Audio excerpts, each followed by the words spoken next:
అండి, మా పిల్లలైతే ఈరోజు స్నాక్స్ చేయమ్మా తినడానికి అని చెప్పి అడిగారు.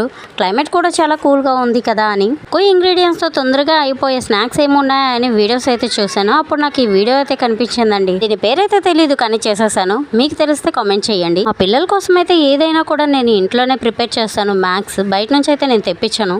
ఏదైనా పిల్లల కన్నా ఏది ఎక్కువ కాదు కదండి. అలా అని వాళ్ళు అడిగిందల్లా తీసుకొచ్చి పెడితే ఫుడ్ విలువ కూడా తెలియకుండా పోయిద్ది. లేస్ ప్యాకెట్లు కురుకురేలు కూడా అడుగుతారు. బట్ నేను వాటికైతే చాలా దూరంగా ఉంచుతాను మా పిల్లల్ని. నచ్చిన ప్రతి ఒక్కటి అయితే నేను పెట్టను. నాకు నచ్చినవి మాత్రమే చేస్తాను. తినాల్సిందే చచ్చినట్టు. ఆప్షన్స్ అయితే నేను వాళ్ళకి ఏమి ఇవ్వనండి. వాళ్ళకి ఆప్షన్స్ ఇస్తే ఇంకేమైనా ఉందా? వామ్మో, ఇప్పటికే నన్ను 30 తిప్పులు తిప్పించి 3 చెరువులు నీళ్ళు తగ్గిస్తారండి మా శశీంద్రిలో. అందుకే ఏదైనా కూడా లిమిట్స్ లోనే ఉంచుతాను. అంతగా మారం చేస్తే మీ క్లాస్ టీచర్స్ కి కాల్ చేస్తానని చెప్తాను. అంతే, ఇంకా సైలెంట్ అయిపోతారు. మీ పిల్లలు కూడా ఇలాగే మారం చేస్తే మీరు కూడా ఇలాగే బ్లాక్మెయిల్ చేయండి.